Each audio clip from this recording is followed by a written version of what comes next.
दोस्तों, आसमान पर जब हम रंग बिरंगी पतंगों को उड़ते हुए देखते हैं तो एक अजीब सा समा होता है। खुशी होती है हमें और तबीयत जो है बहाल हो जाती है कि आसमान में रंग बिरंगी पतंगे इधर उधर लहलहाती फिरती हैं और उसमें पेच भी लड़ाई जाती है। और फिर खुशी का माहौल होता है जब किसी की पतंग कड़ी जाती है। बहरहाल हर जगह खुशी का माहौल होता है। ख़ास तौर पर संक्रांति जब त्यौहार आता है तो उसमें आसमान में जो है रंग बिरंगी पतंगों से भर जाता है। लेकिन ये त्यौहार और यही पतंगबाजी जब जानलेवा हो जाती है या किसी को जख्म पहुंचाती है तो ये हम लोगों के लिए एक चिंता का विषय बन जाता है। जी हाँ दोस्तों, पतंग पकड़ने के लिए बच्चों को भागते हुए अक्सर आपने देखा होगा रोड्स पर, गलियों में, और वो ट्रैफिक की परवाह किए बगैर उस पतंग को लूटने के लिए भागते हैं और कई बच्चे हादसे का शिकार हो जाते हैं मांझे को लूटने के चक्कर में। दोस्तों, मांझा जो है वो बहुत ही नुकसानदेह है। मांझे की वजह से कई हादसे आपने देखे होंगे या आप पर भी बीते होंगे। जब आप साइकिल चला रहे हो या मोटरसाइकिल चला रहे हो और अचानक से मांझा जो है वो आकर आपकी गर्दन से, कान से या आँख से टकरा गया हो और जख्म दे गया हो। ऐसा ही एक वाकया 28 मार्च 2021 को वेस्टर्न एक्सप्रेस हाईवे के कालीना पुल पर हुआ।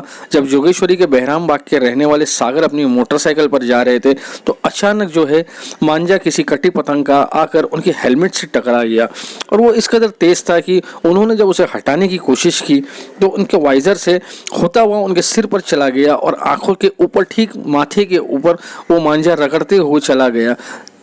इसी तरह उन्होंने अपने आप को संभाला और गाड़ी पार की। उनके सर से बेतहाशा खून बहने लगा। लोगों ने उनकी मदद की और फिर उनको ही बाबा हॉस्पिटल ले जाया गया और एडमिट कराया गया, जहां उनको 6 टाँके आए। नमस्कार, मेरा नाम सागर डूंगरा मेघानी है। मैं जोगेश्वरी पश्चिम गणेश बहरामबाग गणेश नगर में रहता हूँ। जो आप मेरे सर पे पट्टे देख रहे हो वो मैं गिरने के वजह से नहीं, तो एक मांझे के वजह से मेरा सर कट गया था। उसके वजह से मेरे को पट्टी में बांधनी पड़ी। जब मैं मेरे काम के लिए जोगेश्वरी से बांद्रा जा रहा था किसी काम, मेरे ऑफिस के काम के लिए, तो जो कलीना का ब्रिज है वो चढ़ते समय मेरे को मांझा मेरे सर पे आ गया, गले पे आया था। तो गले से निकालते समय वो जो हेलमेट की कांच है वो काट ऊपर होके वो फिर सर अंदर चला गया और ये हादसा हो गया। तो आप सोच सकते हो पतंग का मांझा जिसका धागा या डोर कहते हैं उसके वजह से मेरा ये हादसा हो चुका है। मिनिमम मेरे को 6 टाँके गिर चुके हैं ये मांझा कटने की वजह से। जब मेरे हादसा हुआ तो मेरी गाड़ी 40 या 50 की स्पीड से थी, तो इतना हादसा हो सकता था। और ज़्यादा होता तो क्या होता पता नहीं। लेकिन ये कटने के बाद वापस मैं गाड़ी कैसे वैसे रुकाया तो वहाँ के जो बंदे जा रहे थे हाईवे से, जो अपने लोग थे, उन्होंने मेरे को हेल्प किया। उसमें से एक का नाम मेरे को मालूम है, वो गणेश शिंदे थे, और एक चाचा भी आए थे, एक टैक्सी वाला भी था। उन्होंने मेरे को हेल्प किया। वहाँ से मेरे को बाबा हॉस्पिटल लेके गए और बाबा हॉस्पिटल में मेरे को भर्ती करे। वहाँ पे भी इमरजेंसी वार्ड में लेके जाने के बाद मेरे को 6 टाँके गिरे। तो उसके बाद मेरे दोस्त को फ़ोन लगाया, संतोष देसाई और हेमंत नाइक को, तो वो लोग वहाँ पे आए थे। तो वो मांझे की इतनी धार थी कि मेरा हेलमेट तक कट चुका है। जब पता है सबको कि मांझा जो पतंग का नायलॉन का मांझा बेचना गलत है, जिसका हम लोग बोल सकते हैं कि सरकार ने उस पर निर्बंध डाला कि ये बेचो मत, फिर भी वो बेचा जाता है बेकायदेशीर रीत्या। फिर भी लोग सुनते नहीं, खरीदते हैं। अभी जो मौसम भी नहीं पतंग उड़ाने का, होली के सीजन पे हो चुका है। 28 तारीख को मेरा ये हादसा हुआ था। तो मतलब वो मेरे नसीब अच्छा था कि मेरा गला नहीं कटा, सर पे चला गया तो 6 टाँके गिरे। सोचो हेलमेट नहीं पहनता था मैं तो और कितना बड़ा हादसा हो सकता था।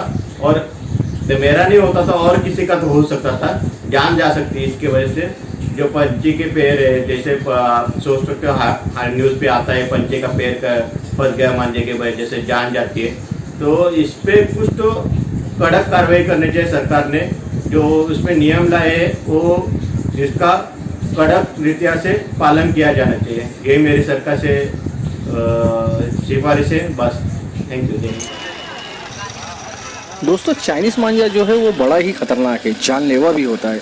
ये मेटालिक का बना होता है और इसमें जो है कांच को बाकायदा पीस कर और उसको नायलॉन के धागे पर चिपकाया जाता है और वो टूटता भी नहीं। 2017 में नेशनल ग्रीन ट्रिब्यूनल ने जो है चाइनीज़ मांझे पर पाबंदी लगाई थी और उसका मंगाना, उसको स्टोर करना, उसको बेचना, उसका इस्तेमाल करना, इन तमाम चीज़ों पर पाबंदी लगाई थी। सवाल ये उठता है दोस्तों कि जब government agency national green tribunal एक चीज़ पर पाबंदी लगाती है तो फिर ये आता कहाँ से है? अगर ये इंपोर्ट होता है तो लीगली तो होता नहीं होगा, क्योंकि इस पे पाबंदी है। इसका मतलब ये है कि गैर कानूनी तरीके से आता है, और अगर गैर कानूनी तरीके से आता है तो इसका मतलब यही है कि कस्टम के, पुलिस के, प्रशासन के लोग इसमें मिले हुए हैं, और सब में ज़्यादा जिम्मेदार ये मंगाने वाले और बेचने वाले होते हैं। क्या इन सब की इंसानियत मर गई है? तो दोस्तों, हम गवर्नमेंट ऑफ इंडिया से, गवर्नमेंट ऑफ महाराष्ट्र से, पुलिस प्रशासन से निवेदन करते हैं कि चाइनीज मांझे को बेचने वालों पर, स्टोर करने वालों पर और इस्तेमाल करने वालों पर सख्त कार्रवाई करें, ताकि जो कीमती जानें हैं इंसानों की वो ज़ाया ना हो, लोगों की जान ना जाए और कोई अपाहिज ना हो। इन मांझों की वजह से परिंदों को भी नुकसान होता है, परिंदे घायल होते हैं और कई तो मर भी जाते हैं। इसलिए कहीं ना कहीं चाइनीज मांझे पर रोक लगाना ज़रूरी है। मुंबई से खबर एक्सप्रेस न्यूज़ के लिए मैं मलिक फरीदी।